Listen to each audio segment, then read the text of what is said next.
Hey guys, I present to you my new series I'm calling Social Media Silliness.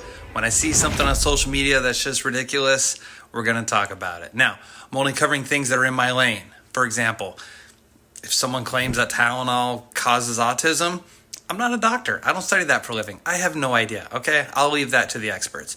But when people start talking about home ownership, mortgages, interest rates, those sort of things, that's my lane. So, here's what we're talking about today. Over the weekend, the current president posted on his social media network that he is rolling out a 50-year mortgage. That caused a lot of buzz over the weekend and wanted to chat about that today. Now, this is in an effort to make homes more affordable. So let's break down the math on this. Let's look at how the payments look to see how much more affordable it really is, and more importantly, what's called the amortization table. Okay, first thing we need to do to come up with a payment is to look at interest rates. Now, there's a myriad of things that affect interest rates, including credit scores, down payment percentage, property type. I could go on and on and on. So let's just go with general average numbers. Now, Freddie Mac puts out average numbers, and everything I'm going to show you today, you can do yourself via Google, okay? So just Google Freddie Mac average rates, and you get a screen like this. Now, I did this over the weekend, so these are as of close of business Friday. Now, you can see 30-year mortgages, average rates were about 6.22%, and a 15-year mortgage, average rates were about 5.5%. Now, you can see that the shorter the term, the lower the rate.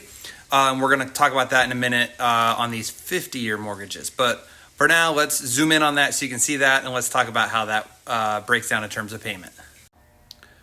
Okay, and you can see right here, we're going to plug this into a calculator. Now, I just Googled amortization calculator, and it came up with a website called calculator.net. You can do the same thing. So let's just go with nice round numbers. Let's say we're doing a $500,000 loan over a 30-year term at average interest rates of today. And that gets you a payment, again, just principal and interest, of roughly, let's call it $3,000 a month. Okay, $3,000 a month times 12 months in a year, you're making about $36,000 a year in payments. Now you can see here, this is called an amortization table. In year one, you've made $36,000 in payments, but you can see $30,000 of that the bank pocketed as interest, and they reduced your balance owed, or your principal balance, by $6,000. You can see again in year two, they change it a little bit, right? The bank pockets a little less and they put a little more towards your tab. Year three, year four, so on and so forth. Okay, now let's total up those payments over a 10-year period, right? You've made $36,000 in payments per year times 10 years, $360, right? You originally started with a $500,000 loan minus $360. You should owe $140 still, right? The answer is no. Remember, they split your payments each time between how much do they keep as interest and how much do they take off your principal balance. Now, how every mortgage amortization table works is in the beginning years, it's very heavily favored towards the interest, and then in the latter years of the loan, it's very heavily favored towards principal. Okay, now let's do the same thing, but on a 15-year term. And if you recall, the rate was about 5.5 on average. So right here, we got $500,000. 15 years at 5.5%. The payment is roughly, let's call it $4,000 a month. So about an extra $1,000 a month. Okay, let's do our same math. $4,000 a month times 12 months, that's $48,000 a year, right? $48,000 a year in payments. After 10 years of payments, you've made about $480,000 worth of payments, and you started with a $500,000 loan. How much do you still owe after 10 years of payments on a 15-year mortgage? Okay, right there, about $213 you still owe. That's a little better. But look at these last 5 years, right? You're really accelerating in the last 5 years. It gets paid off in the next 5 years. That's the magic of a 15-year loan. Here's a fun fact. When my wife and I were house shopping a number of years ago, we each had our one non-negotiable. Her one non-negotiable is we had to find a house that had a front porch. I don't understand what it has to do with anything, but okay, she wants a front porch. That's fine. My non-negotiable is we had to be able to afford it on a 15-year mortgage, which we did. We bought the house on a 15. I put extra towards principal, and we paid off the loan in under 10, okay?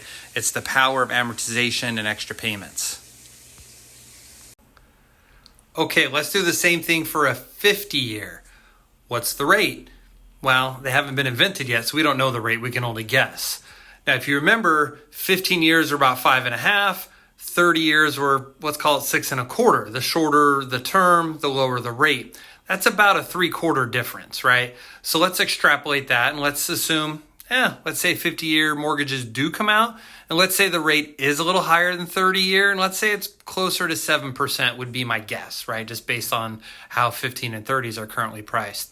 But for sake of argument, okay, just to compare this as close as we can, apples to apples to a 30-year, let's use a 50-year amortization with the same rate we did on the 30-year, 6.25. Okay, here we go. $500,000 over 50 years. We're going to use the same rate of 6.25. You can see the payment is roughly $2,700 a month. So yes, you're saving about $300 a month in your payment by stretching out your debt over a 50-year term. And you can see right here, after 10 years of payments, you still owe roughly about $480 off your $500 loan. So you've knocked off all of $20,000 off of what you owe on this $500,000 loan. Okay, now let's compare them. You're starting with a 30-year loan at about $3,000 a month. You could go up here to a 15-year loan, and that increases your payment by roughly $1,000 a month. Or you could go down here to a 50-year loan, and that reduces your monthly roughly $300 a month. Okay, now let's look at this part right here, total payments. On a 15-year, you've made over $700,000 in total payments.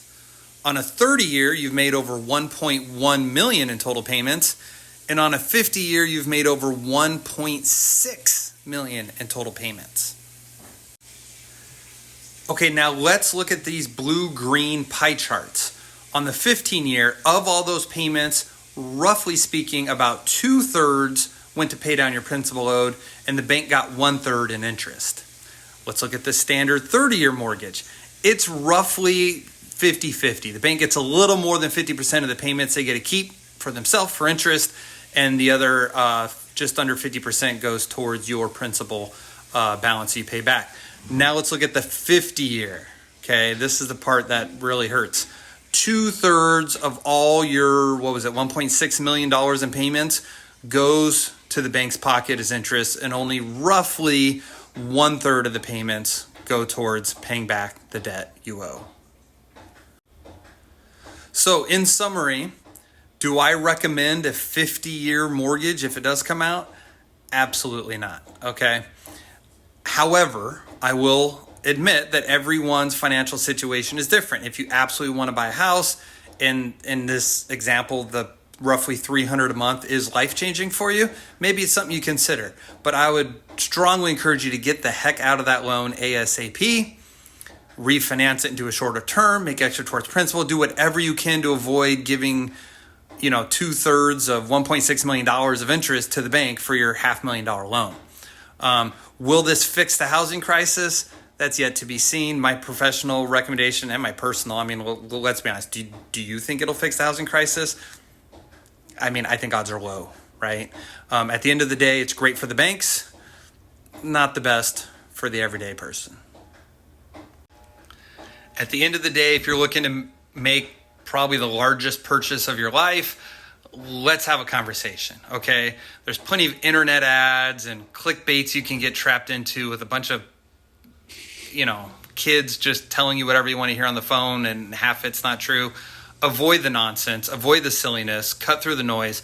Let's have a conversation. Let's break down your numbers. Let's talk about options. Let's talk about long-term strategy. And all that is free. I don't charge for any of this stuff, just a plan and break out numbers and give you options. So if you want to buy a house, let's talk through how you can do it and how you can do it comfortably and something that fits your budget. Let's go buy a house this year. Chat soon. Cheers.